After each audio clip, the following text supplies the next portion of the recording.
Pre-council meeting to order. The Honorable Mayor Tom Girani presiding. Krista, would you call the roll, please? Mayor Girani. Here. Councilwoman Barber. Councilman Girl. Here. Councilman Hug. Present. Councilman McFarland. Here. Councilman Morris. Here. Councilman Odekirk. Here. Councilwoman Quillman. Here. Councilman Turk. Here. What's wrong with this? Mayor, we have a few citizens to be heard this evening. One is Dana Calderon. I don't know if they're present. She's first. Is she here? Sure, come on up. Name and address. My name is Dama Calderon, and my address is 1519 Glenwood Avenue in Joliet, Illinois. And the reason why I'm here is I would like to go ahead and thank Jim Trisna. If I do mispronounce the last name, I do apologize profusely, who's the Director of Joliet Public Works, Public Utilities staff for a quick response, as well as the PT Farrow Joliet Construction Company for asphaltating and repaving the street of Glenwood Avenue, which there was a quick response. There was a water pipe burst that was actually there. I didn't have to call or anything. They responded right away the day after. Very polite. The staff was very polite. Everyone, I can't say but the best thing. I decided to go ahead and come instead of writing a letter for the reason being that usually people are up here complaining. So I just wanted to go ahead and give the gratitude. Come back anytime. Yeah. Thank you. I will. And I would also like to go ahead and add the Joliet Police and Fire Department for making their rounds yesterday up and down on Glenwood Avenue after the tornado siren went off. As well, my heads go off to Joliet Police Department as well for contacting CBS Network while during the football game and postponed due to the weather alert. So that was really nice. I would also like to go ahead and share a quote from philosopher Thomas Aquinas. The residents of the village better serve their individual's interest. The goal political community becomes the good of the whole or the common good. The political community is understood as the first community larger than one's own family for which the individual makes great sacrifices. Thank you all for your time, and it was a pleasure being here. Thank you. And welcome. The next person we have is Ardale Evans. No. Thank you. Mr. Titus Payton, who's actually our team leader for the 2014 Martin Luther King Day, will hand out some information for you all for later on. I'm going to read that to you. I prepared my remarks, Your Honor.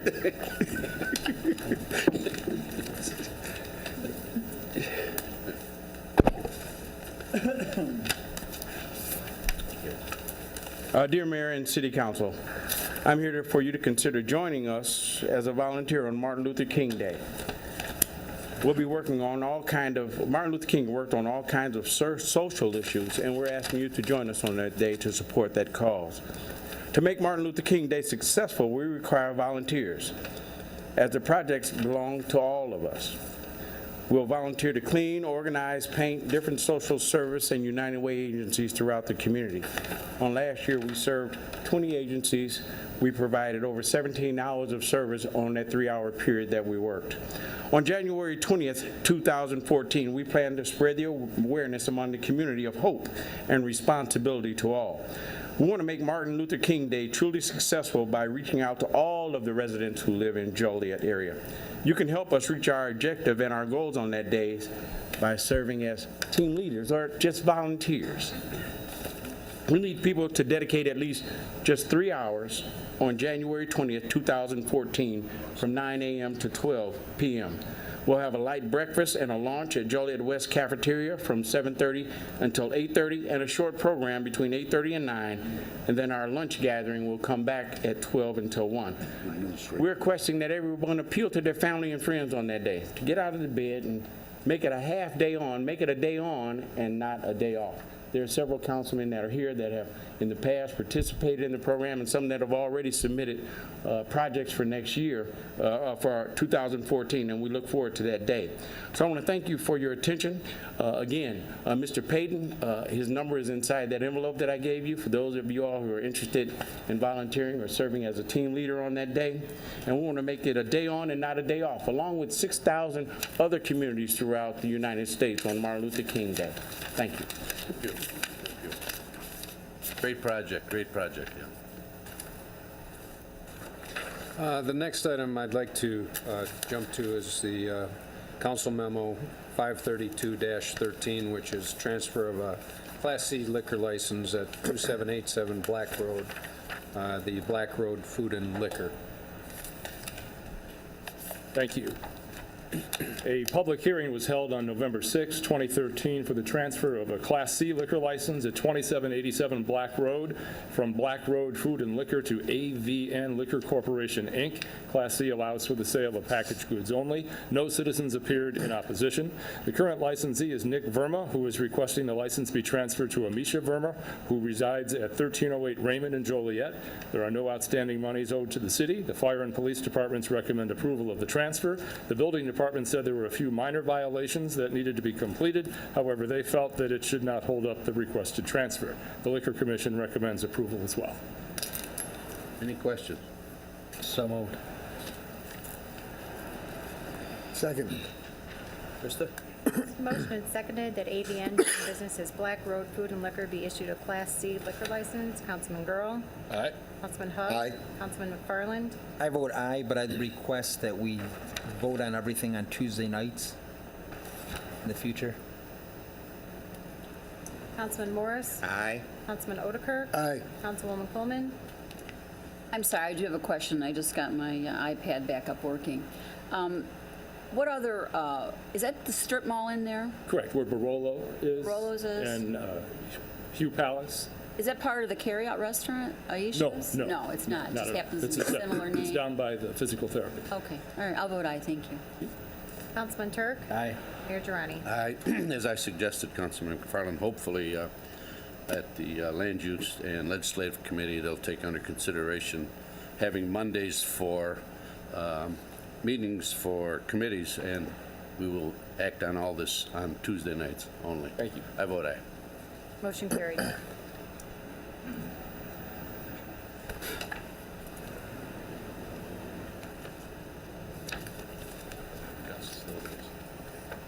Couldn't really see him. All right. The next item we have is a PowerPoint presentation by Planning Director Kendall Jackson. It's item 510-13.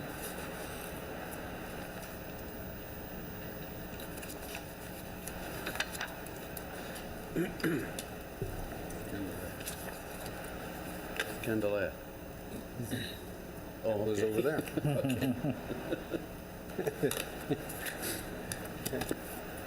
And I will actually find the file now.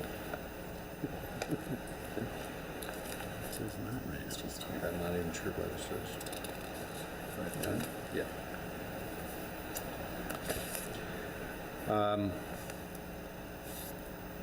This is the Family Trust requesting approval of annexation from to a B3 General Business Zoning District. This is 26 acres located at 198 West Laraway Road, the northwest center of South Chicago Street and Laraway Road. Approval would allow the continuation of the existing Glasscock's Farm and farm stand, would also allow for future commercial development within the city of Joliet. There are some specific criteria that are set forth. There's the issue of duplicating what Will County has done in terms of offering some tax incentives in order for there be competition nearby for a potential gasoline station with food service. We've got basically a duplicate of what Will County had provided The competition there, where you'd have 100% of home rule sales tax and imposed on motor fuel sales tax distributed by the city during the first year, and then years 2 through 10 it'd be 70%, 11 through 15, 55%, and 16 through 20 years, 40%. Again, the property would be used primarily in its current use, and this would just lay the foundation for potential commercial development. I don't know if there's a representative here this evening that can present some additional information. Thank you, Mr. City Manager. Michael Hansen, representing the Glasscock Family Trust. I think most of you are familiar with what we're requesting here. I think everybody is familiar with the Glasscock family, longtime area farmers. Many of you enjoyed their corn delicacies throughout the years. Mr. Glasscock and his family own 5 of the 6 parcels, another parcel in the Joliet on the northwest side of Laraway and Route 53, and on the south side, right next to the property that is owned by Gene Briscoe. He has his family farm stand. All of those parcels will be annexed into the city of Joliet. Mr. Plyman and I have the standard garden variety annexation agreement where we are doing the public improvements, paying the necessary fees. This just adds the one other twist of the same provision for a tax rebate that the Briscoe property at the southwest corner of Route 53 and Laraway Road enjoys, which will enable it to, if Mr. Glasscock does sell this property to a gas station provider, just a gas station, then that gas station provider will be able to compete not only with the property across the street, which is in the city of Joliet, but also with the Will County gas stations that are located further north on Route 53 and east on Laraway Road.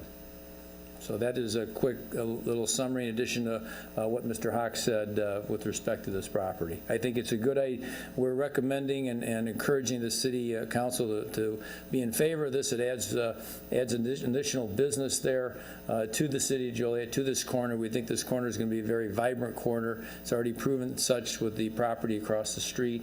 And of course, what we provided, as in the past, we provided for a business district incentive to have much of this rebated money come back to the city of Joliet. Questions?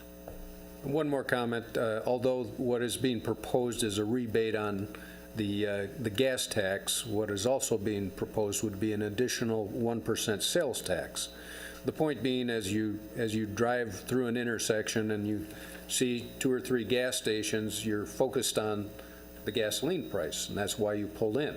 But then they make additional sales on the food and the service inside the station, but it's the gasoline price that draws the people in. So the idea is to make them competitive across the street, and yet we would not really lose revenue because the idea is we make it up in the sales tax. Hey, Mike, Yes, sir. Mr. Glasscock's corn's not going to go up in price now, is it? I know. Mike? I don't think so. I do have a question for Jeff. Jeff, Yep. this is identical to the one that we already gave, correct? Exactly Okay. the same. I did get a complaint, and I believe everybody else got the same email that I received from a constituent. This has nothing to do with you right now. That the gas station that we granted it to already, they really raised their gas prices very, very high, higher than anybody else around, because he's the only operation down there. And I guess what I'm getting at is the gas seems to be like it'll really be, we can't control the gas prices, I understand that. But will these folks, whenever they get that, be able to get that same, I mean, the competitiveness? I mean, I would think that they want to be cheaper to get the business to be competitive. But right now, this is the only gig in town until this would come to fruition. If I may, Mr. Manager, Veterans Day, I went down to Stone City, and their price at that gas station was the same as what they're Then charging. they must have lowered it. Yes, what They they're must have charging. I got lowered that email too, but it was the same price as it is in Okay. town. But I mean, I'm just talking for future. The whole idea of the original incentive, and this is frankly a copycat incentive for a piece that very likely may be comparably developed. And so there's some equity in providing similar incentives. But for the first annexation and the first development incentive, it was competition with unincorporated Will County gas stations that don't have to charge a home rule sales tax. And because of that, it places non-city of Joliet businesses at a disadvantage because we do have a 1 3/4% home rule sales tax. And so that imbalance is eliminated. As the manager indicated, we get much of that back through a business district 1% sales tax, which allows a gas station to compete dollar for dollar on a price basis with gasoline and allows us to provide a less expensive incentive by getting a sales tax rebate from the customers that purchase slightly cheaper gas. Okay. Anybody else? Thank you. This will have to be taken up tomorrow night because of the annexation. Right. so. Okay. Thank you. Thank you very much. Thank you. Jim?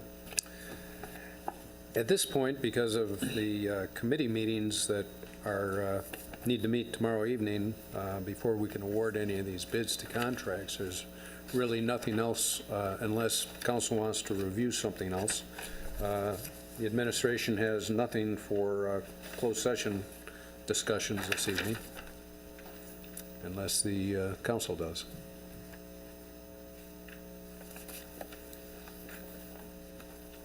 Actually, I do have a question. Let me get back to my notes here. It's about the treasurer's report.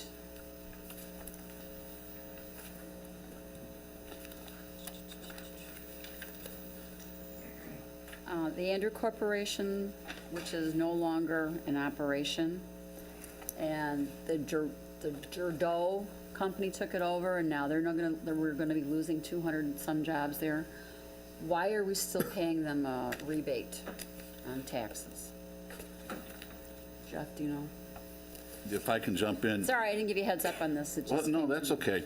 And I'm not exactly sure what time period we're talking about. A few years ago, Andrew Corporation proposed an arrangement to the city where if they were to bring their manufacturing operation, and I believe it was coaxial cable, it was the primary product, something of that nature. If they were to bring that manufacturing facility here, along with the sales and accounting function here, they would be able, under the law, to book many of their sales within the corporate limits of Joliet that before then were booked in Cook County. And so the city council and the former city manager decided to offer a partial sales tax rebate over that much larger base of sales, which would be booked within the city of Joliet and then subject to our sales tax.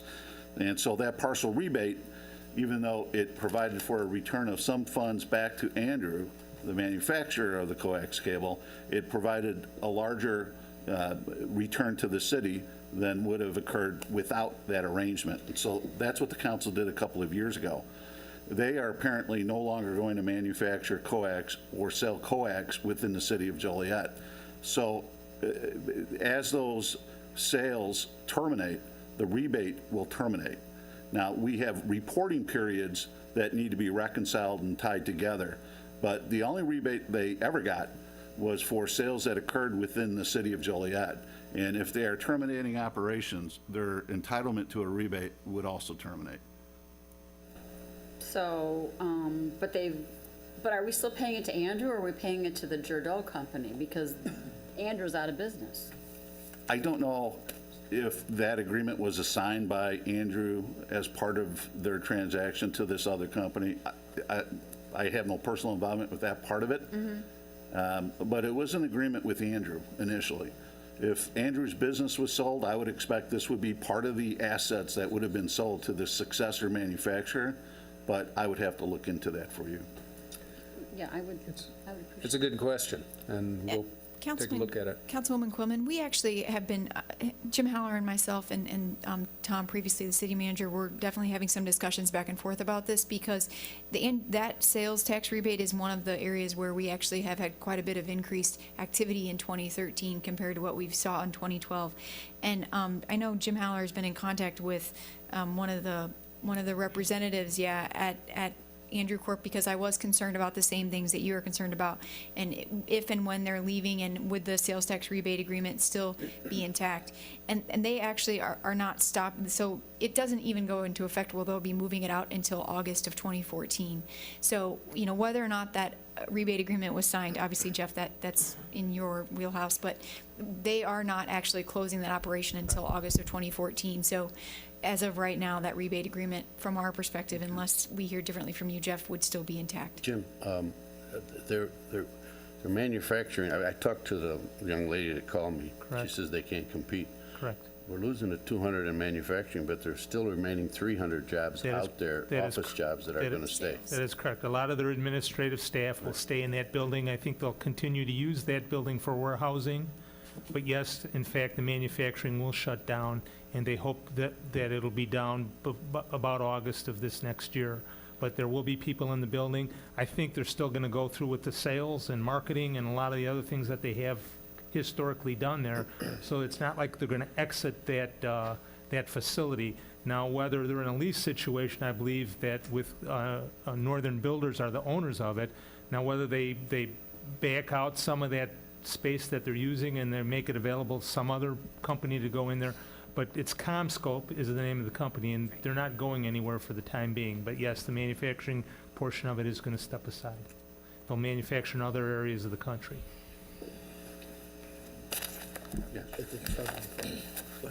Yeah, as far as not being able to compete, was that because of Illinois taxes? Was it something we were doing here locally? Did they give you any indication? Yeah, one of the things, and we've got, it's going to be on for review on the agenda tomorrow. We're looking at 5 cell towers from AT&T. And one of the things the cell tower provider, AT&T, told us was now what they do is they take with fiber optic directly up into the actual tower itself. They don't need a lot of the equipment that they used to have down below. What the CommScope people told us was that's exactly where they lost their competitiveness, is that now all the cell tower providers are doing that. They're putting most of the apparatus up in the tower itself. They don't have that hard connection anymore. And because of that, they're not competitive, because the equipment that they used to make was that connection where everything came into the little hut at the bottom of the cell tower, and then they had all the connections between that little control hut and the tower itself. Well, now they're bypassing that with fiber optic, and I don't know if there's other people that manufacture those goods that make them non-competitive. So I think they got to figure out where they're at strategically in the marketplace to see where they can compete. But that's the reason why they're backing off of it. So we can see firsthand, we've got the user coming and telling us we don't do this anymore, and then we got the provider saying, well, we can't compete because the companies aren't needing this stuff anymore. That's what you pretty much told me, that their equipment is obsolete and it costs too much money to update it. So, thank you. Somebody down here want? Yeah, I just had a quick question. How long was the original rebate agreement for? I feel like it was 20 years. Councilman, I'd have to check. I think it was I want to say 10 or 15. Oh, I thought it was 20. Can we check for that? Sure. Thank you. The reason I ask is, if I understand it right, they're no longer going to produce or sell coaxial out of there. I'm not sure what the rest of the staff is there for. That's their business, the 300 that will remain, but we really won't have any more sales. It seems to me that the original rebate was predicated on whatever the length of the agreement was, 10, 15, 20 years. So it seems to me like if they're going to stop altogether and not retool, and that maybe, do we have any out in the clause? I don't know what the proper generic term would be legally, but do we have any give back? In other words, you've only done it for 3 years. You agreed to 10? Yeah, I think you're referring to a clawback agreement. That's it. That's what I'm looking for. Yeah. To my recollection, there was no clawback in that agreement. That it was a pay-as-you-go type of rebate. As long as they made a business change, in book sales in Joliet that previously were booked somewhere else, and they did that by assembling much of their administrative function related to those sales here in Joliet. So long as they brought in all those new sales to Joliet, it was going to be on a quarterly pay-as-you-go basis, that the rebate and the sales would go hand in hand. And if and when the sales stopped, the rebate would stop. And obviously, there was a term of the agreement, which escapes me right now, but that was the general structure of the agreement. And Mr. Mayor, if I could, Jim Haller here. We did not have a discussion with them about whether they will stop sales or not. I don't believe that they will, but I can have that discussion with them. What we had the discussion about was stopping the manufacture of that coaxial equipment. That, like I said, there's still going to be 300 staff members in there doing whatever they did, because they manufacture in other locations, they buy from other vendors, they ship into this location. So I'm not 100% sure that sales are going to dry up or go away. We might still have sales coming out, booked out of this building. What I think we know is we're not going to have manufacturing booked out of this building anymore. But I will have a follow-up discussion with those folks to see what, in fact, they intend to do going forward. Thanks, Jim. Thanks. Leads me to another question. So the 66,000 that we're rebating now is based on their sales, or is that a set amount? It's based on their sales. It's based on It's their based on their sales. So that number could significantly go down. It absolutely could, yes. Okay, thank you. Sure. I received a phone call over the weekend regarding a naming of a street up in the Forest Park community area by a neighborhood board member. And I was just curious, Jeff, I sent an email, and I think I got a response. But what is our ordinance in naming of streets? Not honorary, but actual naming. Right. With ordinary street names, as you said, not honorary, but regular old street names, we really don't have an ordinance other than in our subdivision regulations, the developer proposes street names, the city has a review and approval function. And the reason why we don't have an ordinance is we don't really build too many streets from scratch in new locations. We rebuild streets, but it's really private development that builds streets. However, the municipal code, the state law that governs municipalities, clearly indicates that it's a function and power of the corporate authorities. In this case, you guys. The mayor and city council has the authority to formally approve street names. So can I request that that section come through committee if we're going to do a naming of it? Certainly. Yes. Tomorrow afternoon, your committee. It's got to be put on the agenda. And I guess the question... No, you can still discuss it. The question, I guess the concern they had is there's a longtime member of that area that helped with that CN project come to fruition, and there was some contention about actually doing the work there. And they would like for some names to be submitted for possible naming rights. And the name that was presented to me was the former board member and executive director, Tony Ray. So I said that I would find out, and I didn't know if it was a done deal or not, because I didn't know anything about this naming taking place until this individual called me. So I just wanted some clarification. Thank you.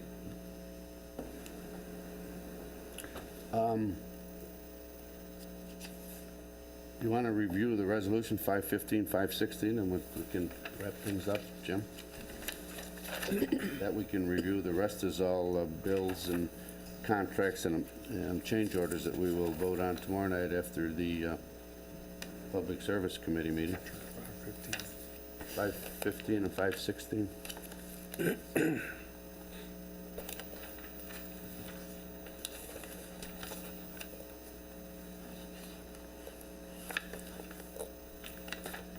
As soon as I find them.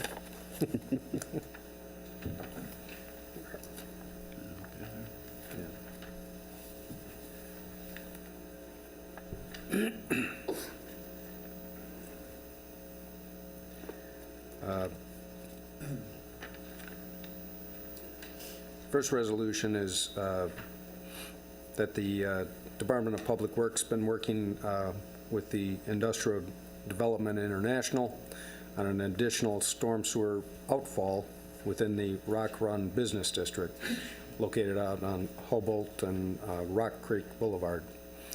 It's deemed necessary to propose this construction in the area, which includes 300,000 square foot Rock Run 10 building along Rock Creek Boulevard. There'd be a authorization to dedicate the easement and improve the storm drainage around the business park, and it's in the city's best interest.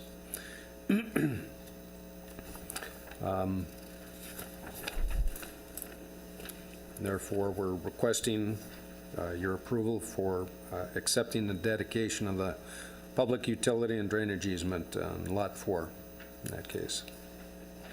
And I'm sorry, 516 is going to be discussed tomorrow at the Land Use and Legislative Committee meeting, so. Yes. Anybody else have anything? Yeah, I had something, Mayor. Sure. A couple of times you mentioned about going to the Legislative Committee to change the meeting structure. Sure. Mm-hmm. Where are we at with that? Is there a formal presentation that No, I requested that it go to the Legislative Committee for them to discuss and come back with a recommendation. That's all. My recommendation was, instead of having pre-council on Monday, Monday would be set aside for committee meetings whenever the chairman of the committee felt the time was right Monday, and Tuesday would be council meeting. Because one of the reasons is sometimes we vote on things on Monday night, like we did earlier, and maybe somebody wants to address it, and they're prepared to come on Tuesday, we already voted on. The other thing is, we do not have the agendas now that we did in the past because we don't have the building, et cetera. The agendas are a lot shorter, therefore it won't take that long to get through. Okay, I'm just a little loath to scale back on the meetings that we attend. And sometimes on a pre-council meeting, although we do, we can, as Councilman McFarland suggested, we can self-impose it that we don't vote on the pre-council. And I might just add a twist then to what you're presenting to them, that the Tuesday before each regular council meeting should be a pre-council. And that gives us an entire week to look for more information, to ask questions before we make the final vote instead of being the day before. But I personally wouldn't support the elimination of the pre-council or what most communities call a work session. We still need to have that work session. Maybe we should move it back a week. So the first and third Tuesday of each month is still going to be our council meeting. And then the Tuesday before the first and the Tuesday before the third would be the pre-council meeting. And the Monday of the council meeting would be, as you said, the committee meetings. There's things that will come up as they do in the pre-council meeting and the council meeting currently that will come up, and we'll say, well, we don't have the information. Mr. Hack, can you give it? Well, let me look into it. We can't do that all in one meeting, and frankly, it's never been necessarily the best way to do it in a 24-hour period. But eliminating the pre-council meeting, I probably would strongly resist. Well, the thing of it is, like I said, our agendas are much shorter, and we get our agenda the week before, and if there's something on the agenda that you're concerned about, you have plenty of time to get a hold of Mr. Hack or somebody for an explanation, so you'll be ready to vote on Tuesday night. Right, I guess my perspective is like tonight on several issues. We had some lengthy conversation on a couple of things that brought up new questions. There was even one part where Councilwoman Quillman said, after she asked her questions, I said, that makes me think of something. I want to ask a couple of questions. And then she said, well, based on what he asked, I had more questions. This happens in real time at a meeting. That's why the workshop is extremely important. I mean, it's time well spent for the citizens to come here, discuss it, see if it brings up new questions that need to be addressed before we vote on it at another meeting. Well, a lot of those questions were over the budget. Okay, once the budget is done, as you know, then we're done. I don't recall questions on items. We only had 2 or 3 items on the agenda this evening that we discussed, and there was nothing that in-depth that we couldn't have done at a regular meeting on Tuesday night. Well, the one question was when she had brought up, and we started to discuss the Andrew thing. And again, if we're going to take action, what we saw on the pre-council agenda or the council agenda, we may have some specific questions we'll ask Jim Hawk, and then when we get here, we'll take what we know and we'll start to discuss as we're supposed to in public, which will raise other questions. We can still do that. I mean, we started at 5:30, it's 5:45, we're done. So if we had to go on another half hour, 45 minutes, it still gets us out of here in time. I don't see any need to have a meeting on Monday and another meeting. With all the committees we have now, to have those committee meetings on Monday to discuss whatever they have on the agenda, give the report on Tuesday for this board to vote on. That's your opinion. Let's see what the legislative committee comes up with, and we'll go from there. Do we have a schedule for, when's it going to be on the legislative? The committee's meeting is tomorrow, 3 o'clock. Is it on the agenda? It's not, it was, I don't know. But it still can be discussed. According to Jeff, it still can be discussed. It can be discussed. It's only final action by the council that can't be taken without agenda publication. Just, sure. Jeff, if we do scale back in the meetings, I guess, or is there a way that we could scale back on our pay then, or are we locked in into the next round of elections? No, the council cannot increase or decrease its compensation during its term of office. So any change you'd want to make, for example, some communities do a per diem salary where you're paid per meeting, right? You could do that, but it wouldn't take effect until the next council, Next election. next election. Thank you. Right. But you can voluntarily donate to this charity of yours if you want. In Yeah. the meantime. Yeah. Anything else? I would just like to add a comment to that.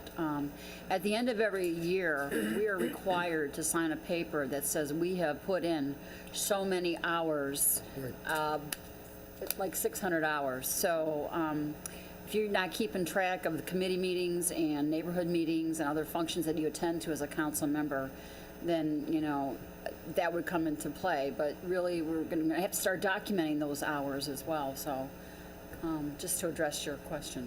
I don't think there's anybody up here that don't put in 600 hours if they go to the neighborhood meetings. That's it. So, anything else? Motion to adjourn? So moved. Second. Motion seconded to adjourn. All in favor? Aye. Opposed? Meeting adjourned.